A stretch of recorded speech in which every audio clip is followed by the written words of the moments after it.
May tanong sa akin. Hello po, magandang umaga po Sir Ray. May question lang po sana ako.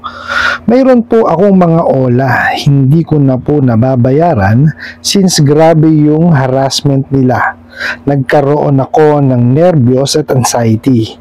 Ngayon po ay nagte-text po sa akin yung collection agency about sa utang ko sa bugok na ola. Nag-offer pa nga ng discount.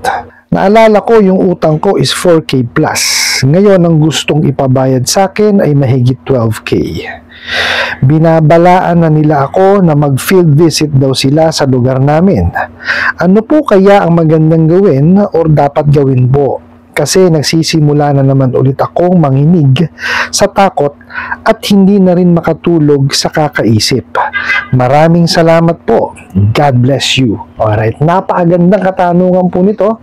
Pero bago ho natin siya sagutin, imbitahan ko ho muna sana kayo na pakisuportahan po sana ang aking mga social media accounts sa YouTube, Facebook, and TikTok. Okay, bago ho itong tanong na to, meron ho kasi akong na balitaan, no? Actually, kay Kajani ko ho ito napanood, no? At nakakalungkot man hong sabihin sa inyo na napalaya yung mga na-raid po na mga abusado maniningil ng OLA, no? Yung na-raid nila nung last January 31, no? Kahapon daw po, no? At binasa ko ho yung yung post nga po ni Madam Kikay, no, dun sa kanyang page, na talagang dismayado po si Madam Kikay. And maski man ho ako dismayado kasi ang pinagtataka ko ho, no, kasi naghain ho, no, sila ng petition to lower the bail. Hindi pinayagan. Tapos ngayon all of a sudden napalaya, walang bail. Hindi ko maintindihan kung bakit. Diba? Kaya nadidismaya ako ngayon. At actually talagang nainis ako. Actually, kung yun ang naging initial reaction ko kasi ando na eh. Diba? Bakit pinalaya pa? Diba? Kasi meron silang kailangan harapin eh. Diba? Hindi ko maintindihan na hindi pinaboran yung petition tapos pinalaya ng wala lang. Hindi ko maintindihan eh. Diba? Wala akong makuwang sagot, no? Ni-research ko siya, wala akong makuwang sagot eh. Actually hindi nga na media siya eh. Diba? And ito lang ho ang papayo ko sa inyo, sasabihin ko sa inyo na ihandaan niyo ho ang sarili po ninyo. No? Kasi, definitely, mas lalong lalakas ang loob nitong mga bugok at abusadong online lending apps na to. Kasi, wala lang eh. Diba? Napalaya sila nung baliwala lang, ganun-ganun lang. Diba? Sayang ho yung effort po nila Madam Kikay, yung grupo po nila. No? Nakakalungkot lang ho talagang isipin, no? Kaya, mixed emotion ako. Hindi ko alam kung ano yung isipin ko eh. Sa totoo lang po,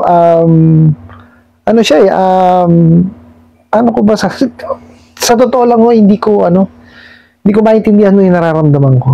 No? Kung bakit ganun. No? I will try my best po na i-research siya and magtatanong din ho ako sa aming mga abogado, no? Kung bakit ganun. No, meron bang technicalities na nangyari? Meron bang, I don't know. Hindi sa ngayon po, hindi ako makapagbigay ng sagot sa inyo. No? Inilalabas ko lang ho sa inyo yung sama ng loob ko. Nakakainis ho talaga kasi.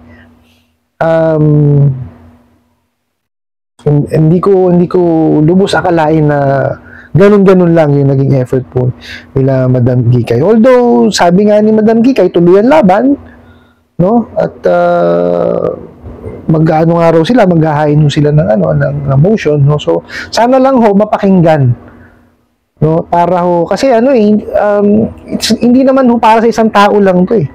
Para sa lahat ho kasi na naabuso eh. No? Okay po, balikan ho natin itong katanungan na 'to. Okay. Sabi niyo po, meron ho kayong mga OLA. Okay, and then meron ho isang collection agency na tumatawag sa inyo doon sa utang ninyo sa isang abusadong online lending apps, no? At nag-o-offer po ng discount. Okay? Ang alala nyo is 4K plus lang yung nahiram ninyo, pero binababayad sa inyo is 12K na.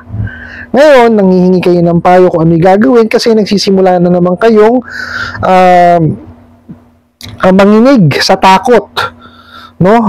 Okay, ang una kong sasabihin ko sa inyo dito is ipakalmahin nyo yung sarili ninyo.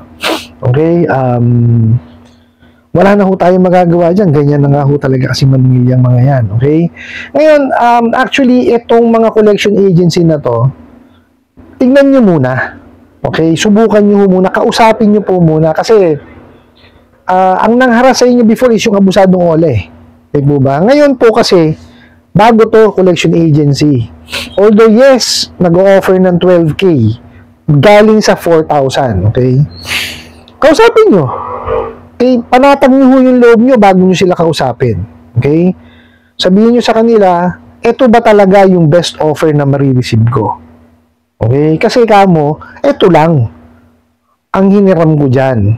And meron nilabas kanyo na memorandum, ang BSP, na inadapt po ng SEC, which is the ceiling on interest rate. Okay? Na 15% maximum lang po per month ang po pwedeng i-charge na interest, yung pangkalahatan po.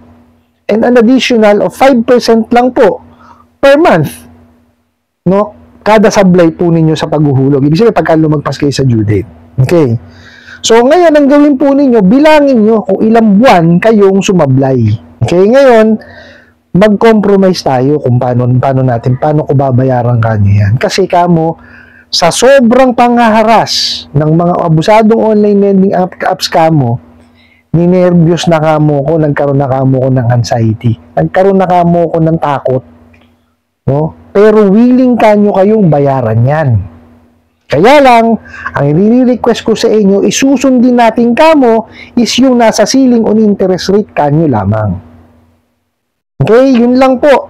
Nga po pala, dadagdagan ko yung ano. Tapos, ang po, pwede lang po isagad dun sa memorandum na yon na sa ceiling on interest rate, hanggang doble lang po nung halaga ng utang ang po pwedeng singilin sa inyo. Hindi po kayo po pwedeng singilin na mas malaki pa dun. Ngayon, kausapin nyo sila. Sabihin nyo, ito lang ang nautang ko, ito lang ang ayon sa ceiling on interest rate, ito lang ang babayaran ko. Ngayon, it's up to you kanyo kung matutulungan nyo ko.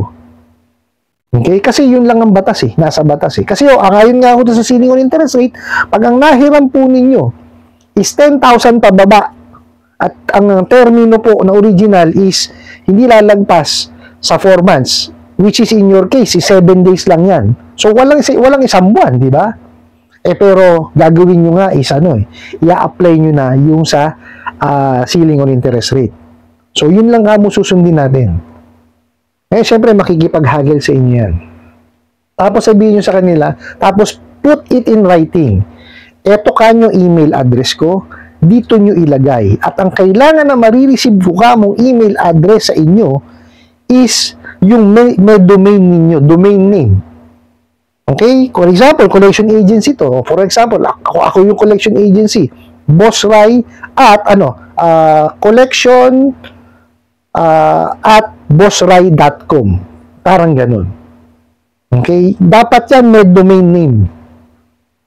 Okay? Hindi po pwede yan na collection at gmail.com, collection at yahoo.com, or kung sino man pa nga, bossrai at yahoo. Hindi po. Kung collection galing ho, collection at bossrai.com.ph or whatever. Dapat may domain name yan. Okay? Tapos, pagka na-email na sa inyo, kumbaga, nagkaayos na kayo. For example, pinayagan kayo na 4,000 plus yung interest lang, tsaka yung sum of the penalties, and pinayagan pa kayo na, na hulugan siya, installment, no? Better. Di po ba? Kasi ito pagkakataon nyo itong makipag-negotiate sa kanila dahil collection agency siya. Okay? Kasi hindi naman lahat ng collection agency is nambabalasubas din. Pero meron mang ilan-ilan po talaga. Okay? Ito po kasi collection agency na to, hindi ko kilala Although na-search ko siya, mukha namang maganda yung record, pero syempre, kausapin nyo pa rin. Okay? Kasi wala ho akong experience sa collection agency na to eh. Okay? Kaya po, kayo, makipag-negotiate sa kanya. Ipanatag nyo po yung loob nyo.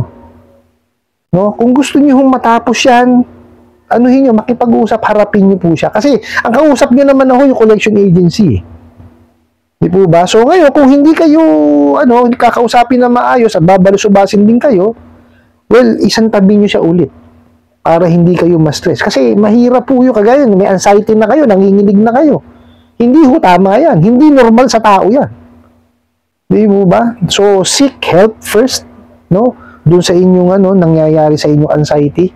Kasi, mahirap ko pagka lumalayan. Habang buhay yung sakit yan, sa totoo lang po. Kaya ako, ginagawa ko itong mga ganitong klase ng mga video. Kasi may na-experience ko akong ganyan. Excuse me po, yung anak ko nga po, nagkaroon ng ganyan. Nagkaroon na-depress siya. So that's why, ako, napakalaki sa akin, ng effect. No, pagka nakakakita ako ng mga ganyan, at nakakabasa ako na nagkakaroon ng anxiety, depression. Kasi nga, naranasan ko sa anak ko. No, buti na lang maayos na yung anak ko, naka-recover siya. Buti na namin, naabata namin. No, yung sa inyo po, kailangan yan, ayusin nyo muna yung sarili po ninyo. And then, talk to them. Haggle for a payment. Kung ano yung nararapat lang bayaran, yun po ang bayaran po ninyo. Kasi meron ho nakaset na memorandum yan. BSP po ang nagset niya. So, dapat po sundin yan. Okay? Makipag-usap po kayo sa kanila para po matapos na po yan. Okay po, I hope nasagot ko po itong katanungan na to at sana po yung makatulong. Maraming salamat po sa inyong walang sawang pagsuporta at panunod sa aking mga videos. Maraming salamat po sa inyong pag-like, pag-share, pag-comment at pagtatanong. And kunin ko na rin po itong opportunity na to na imbitahan po sana kayo na pakisuportahan po sana ang aking mga social media accounts sa YouTube, Facebook, and TikTok. Hanggang sa muli po, yun lang.